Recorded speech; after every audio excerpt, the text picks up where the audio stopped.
hasten to add.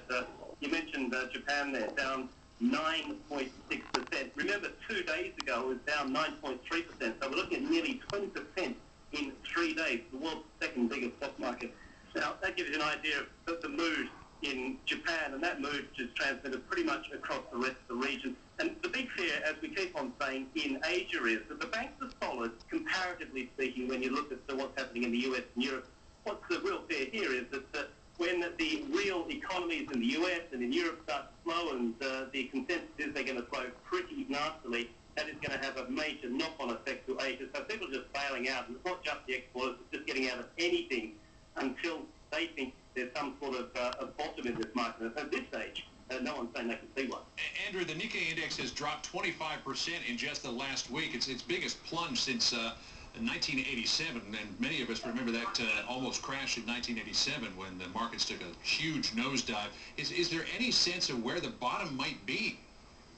Well, this is the question, and the answer is no, there's not, because there's panic selling in Japan, and I've been speaking to a couple of traders in Japan, and they say the same thing. There's panic selling. People just want to get out. And the thing is about this is much more of a slow burn than 1987. That was a short, very sharp shock. This one's going on, and because you have this continued credit crunch around the world, particularly though where you are in Europe, banks aren't lending, small businesses aren't being paid, etc., etc. No one knows when those credit markets will be freed up. So the economy gets going, and while they're not freed up, the economy gets progressively weaker, and that means the exporters here in Asia and most other companies suffer even more. So in answer to your question, no, there isn't a feeling that we could be at the bottom. If you look at fair value, and I've asked that question to many people over the last couple of days, there's some great companies here which are very, very cheap at the moment, but no one is prepared to step in and buy them yet.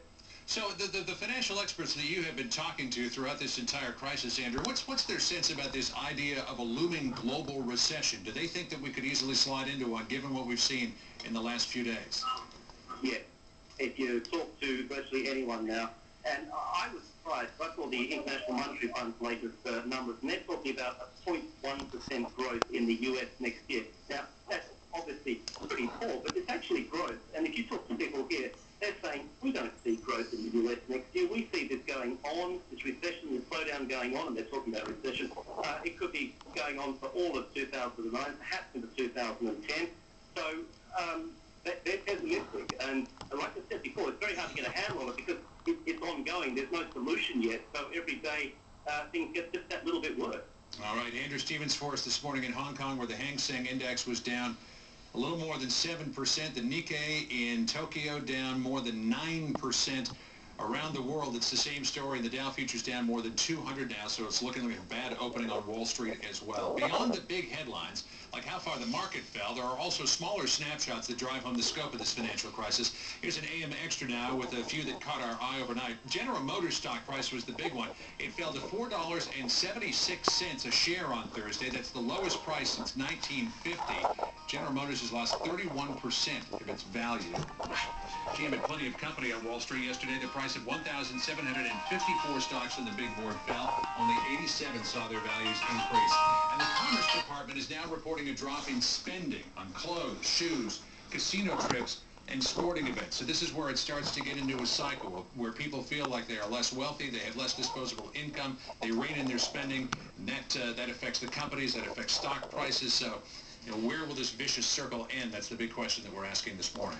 We have breaking news. As we've been saying, we're on early this morning to take a look at why the world's financial markets are in a nosedive this morning. We're tracking what's behind this fast and furious sell-off. Also, if you're wondering this morning, like many of us are, what to do with your money during this crisis, CNN's personal finance editor Jerry Willis answers your questions. Log on cnn.com/am, submit your questions, and she's going to try to answer many of them on the show this morning. You're watching the most news in the morning.